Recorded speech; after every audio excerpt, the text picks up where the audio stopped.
et effectivement le Allah Akbar, maintenant devenu classique, est une forme de revendication. Un mot du quartier, on est à quelques mètres de l'opéra, des théâtres, des cafés, des restaurants. Oui, on est toujours sur cette notion de cible molle, si vous voulez, et on aura toujours des cibles molles. C'est pour ça que la marge de manœuvre, elle est, me semble-t-il, dans une plus large implication dans la coproduction de sécurité, par une plus large implication du secteur privé. Là, on voit bien, l'attaque, elle est enrayée quand le terroriste rencontre des forces de l'ordre. Alors, aujourd'hui, à Paris, dans ces quartiers-là, il y a beaucoup de forces de l'ordre, et c'est tant mieux. Et ça fonctionne. Au passage, il faut noter quand même le sang-froid, puisqu'il y a une première tentative de neutralisation, je crois, qui a été faite au taser, et puis derrière, une neutralisation plus appropriée, je dirais, qui a conduit au décès de l'assaillant. Avec notamment, effectivement, Gérard Collomb, qui très rapidement a salué le sang-froid, la réactivité des forces de l'ordre. Gilles Saccaz, qui désormais sont formés et malheureusement habitués à intervenir rapidement lors de ce type d'attaque. Oui, les primo-intervenants sont maintenant aguerris, je crois. Plus personne ne se fait trop d'illusions. La réaction, elle est immédiate. Je pense que c'est pas tellement de ce côté-là maintenant, même si on peut toujours améliorer la formation, améliorer l'équipement, mais tout ça, ça a été globalement fait. Encore une fois, je pense que il y a un pays duquel on peut s'inspirer en termes de mise en place opérationnelle, c'est Israël, si vous voulez. Ce genre d'attaque-là en Israël, le subit depuis des décennies. Et encore une fois, il y a une plus large implication de la société civile dans la coproduction de sécurité. Donc je pense qu'aujourd'hui, un organisateur d'événements, une entreprise qui reçoit du public sur un événement majeur, doit avoir en place un dispositif, un simple maître-chien sur une attaque au couteau. Et le maître-chien, c'est pas quelque chose de révolutionnaire. Je veux dire, a un rôle à jouer et pour son efficacité. Et on révolutionne rien sur notre conception de la vie, quoi. Je veux dire, c'est pas... Voilà. Gilles Saccaz, je vous fais part de la première réaction du chef de l'État sur Twitter à l'instant. La France paye une nouvelle fois le prix du sang, c'est ce qu'indique le président de la République. Un événement qui nous rappelle que la menace terroriste est toujours bien présente sur notre territoire. Oui, ça, on le dit, on le répète depuis maintenant une dizaine d'années. Je veux dire, elle est bien présente et elle est durablement présente. Donc la pire des choses, ce serait de s'étonner et de s'émouvoir au-delà du raisonnable sur chacune des attaques. Il faut maintenant soit changer le cadre légal, si le cadre légal ne permet plus de travailler.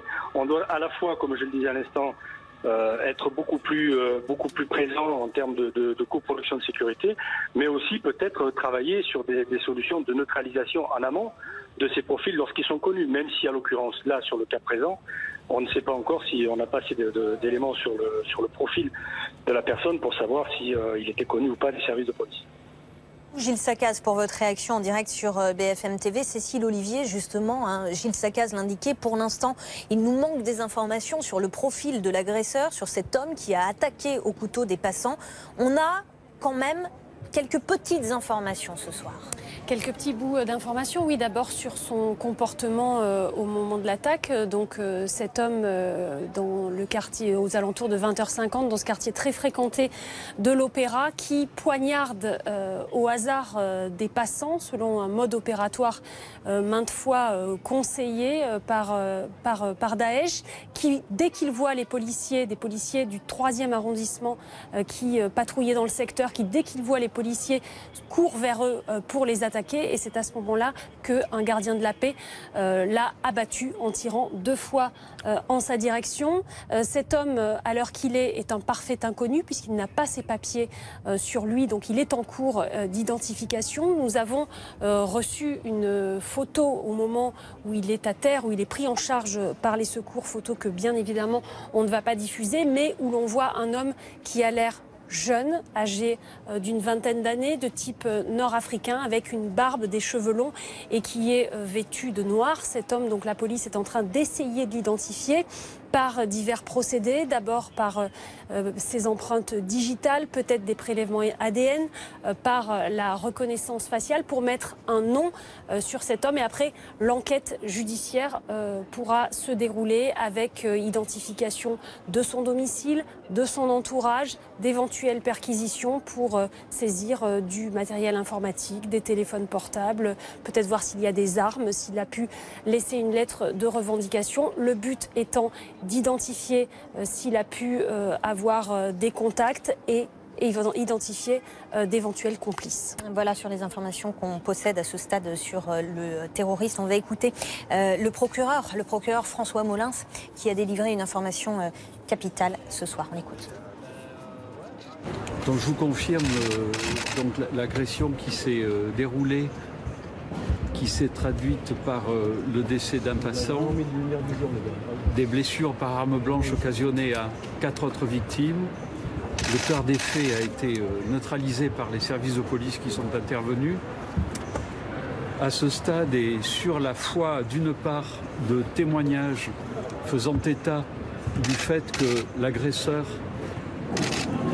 a crié « Allah Akbar » en attaquant les passants au couteau, compte tenu du mode opératoire, nous avons saisi donc la section antiterroriste du parquet de Paris sous la qualification d'association de malfaiteurs terroristes pour préparer la commission de crimes d'atteinte aux personnes et sous la qualification d'assassinat et tentative d'assassinat sur personne dépositaire de l'autorité publique en relation avec une entreprise terroriste.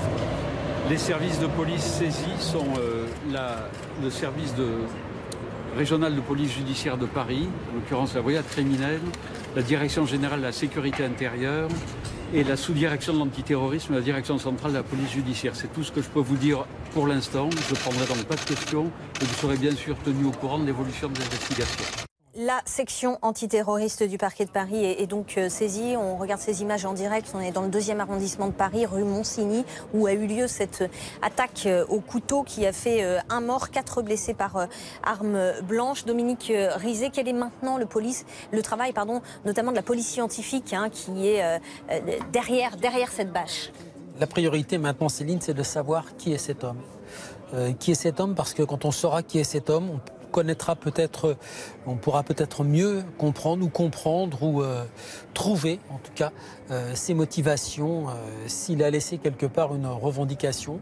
On pourra aussi identifier, trouver peut-être des complices, d'éventuels complices. Un complice, c'est pas forcément quelqu'un qui se trouvait avec lui à cet endroit-là.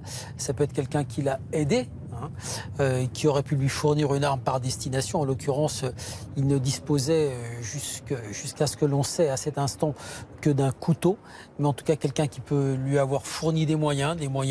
Ça peut être pas forcément l'arme, ça peut être aussi un moyen de transport qu'il aurait déposé sur place ou qui l'aurait incité à commettre cet acte. C'est aussi un complice. On a vu par le passé des actes qui étaient motivés par des demandes venant de l'étranger, de Syrie, pour des terroristes ou des apprentis terroristes, parce que j'ai envie de dire que ces gens-là n'ont de terreur que cet acte qu'ils commettent immédiatement, des gens qui ne sont jamais allés sur place, sur des zones de combat. Donc un acte isolé, mais qui est parfois commandité par quelqu'un qui suggère, Cécile le disait tout à l'heure, qui suggère de passer à l'acte avec un couteau, avec une voiture ou par n'importe quel moyen très modeste dont on peut disposer facilement. Donc voilà, on s'en essaiera de savoir si cette personne avait des complices, d'où elle venait, quel est son passé, est-ce que c'est quelqu'un qui a fait de la prison. On l'a vu là aussi par le passé, des délinquants de droit commun qui en prison vont rencontrer les personnes qu'il ne faudrait pas qu'elles rencontrent. Donc on a l'urgence, c'est de savoir qui est cet homme. On va aller sur place retrouver Anaïs Kroot dans le 2e arrondissement de la capitale, là où s'est produite cette attaque au couteau avec le terroriste. Anaïs qui est passé à l'acte un peu avant 21h dans ce quartier très fréquenté le soir par les Parisiens. Je la branche du pied, ça me fait tout vibrer. Oui, tout à fait. C'est ce que nous a confirmé le procureur de la République de Paris, François Molins, il y a quelques instants. Une déclaration courte, pas vraiment d'informations sur l'assaillant. Ce que l'on peut affirmer, donc, c'est que ces passants ont été attaqués au couteau dans cette rue Monsigny, juste derrière moi. Ça s'est passé, vous l'avez dit, un peu avant 21h. Des passants attaqués au hasard. Le parquet antiterroriste s'est donc saisi de l'enquête puisque l'individu a crié Allahu Akbar en attaquant ces passants. Le bilan, on le rappelle, est lourd. 1 mort, 2 personnes grièvement blessées, 2 blessés légers et 4 personnes prises en charge puisqu'elles sont en état de choc. L'assaillant a quant à lui été abattu par les forces de l'ordre. Voilà ce que nous pouvons dire après cette déclaration de François Molins. Un dispositif de sécurité, Anaïs, a été déployé dans le quartier où vous vous trouvez. D'accord. Oui, tout à fait. Ce quartier très fréquenté de l'Opéra avec ses nombreux bars, restaurants très fréquentés, notamment le samedi soir. Tout le quartier a été bouclé, des cordons de sécurité installés. Il y a toujours un peu plus loin des camions de pompiers, de police. La police scientifique est également sur place. Il nous est donc impossible d'approcher au plus près de l'endroit où le drame s'est produit, rue Monsigny.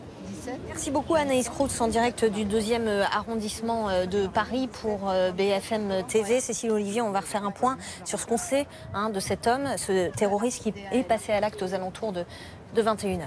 Voilà, aux alentours de 21h dans le quartier très fréquenté le samedi soir de l'Opéra, quartier très touristique, rempli de bars et de restaurants. Cet homme qui poignarde au hasard des passants dans la rue, qui dès qu'il voit des policiers qui étaient en patrouille, des policiers du 3e arrondissement courent vers eux pour s'attaquer à eux. Et c'est à ce moment-là qu'un autre policier, un gardien de la paix, abat cet homme de 2 coups de feu. Le bilan est lourd, une attaque donc en 6 points dans ce quartier de l'Opéra, 1 mort, 4 blessés, dont 2 urgences absolues et 4 victimes qui ont été choquées psychologiquement, qui ont été transférées à l'Hôtel-Dieu où une cellule psychologique a été activée et donc l'auteur a été abattu. Un auteur dont on ne sait pas grand-chose pour le moment, si ce n'est qu'il a, selon plusieurs témoignages, crié Allah Akbar au moment de passer à l'acte. Donc Dieu est le plus grand en arabe. La police est en train d'essayer de l'identifier. Cet homme, nous avons vu sa photo, c'est un homme qui a l'air jeune, une vingtaine d'années tout au plus, qui est de type nord-africain, qui porte une barbe, les cheveux longs et qui est vêtu de noir. La police est donc en train d'essayer de l'identifier par ses empreintes digitales, par la reconnaissance faciale, peut-être par des prélèvements ADN, ce qui permettra de savoir si cet homme est connu des services de police, s'il a fait de la prison, s'il était connu des services de renseignement. En tout cas, vous avez entendu tout à l'heure François Molins, le procureur, sur notre antenne. La section antiterroriste du parquet de Paris a été saisie des faits d'association de malfaiteurs terroristes pour préparer des crimes d'atteinte aux personnes et tentative d'assassinat sur personnes dépositaires de l'autorité publique en relation avec une entreprise terroriste, puisque donc cet homme a essayé de s'en prendre à des policiers, et une enquête qui a été confiée à la section antiterroriste de la police judiciaire parisienne, à la SDAT et à la DGSI.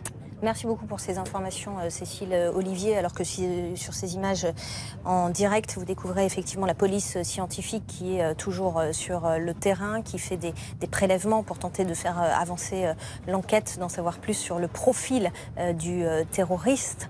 La police scientifique sur le terrain, un dispositif de sécurité mis en place, les stations de métro également fermées dans ce 2e arrondissement de Paris, et une cellule psychologique mise en place pour tous les témoins qui ont été blessés. On va écouter d'ailleurs un témoignage d'une jeune femme qui était présente lors des faits. On rappelle que ce quartier est très fréquenté, qu'il y a de nombreux bars et de nombreux restaurants. Donc l'agression qui s'est déroulée, qui s'est traduite par... On était dans le resto en train de manger.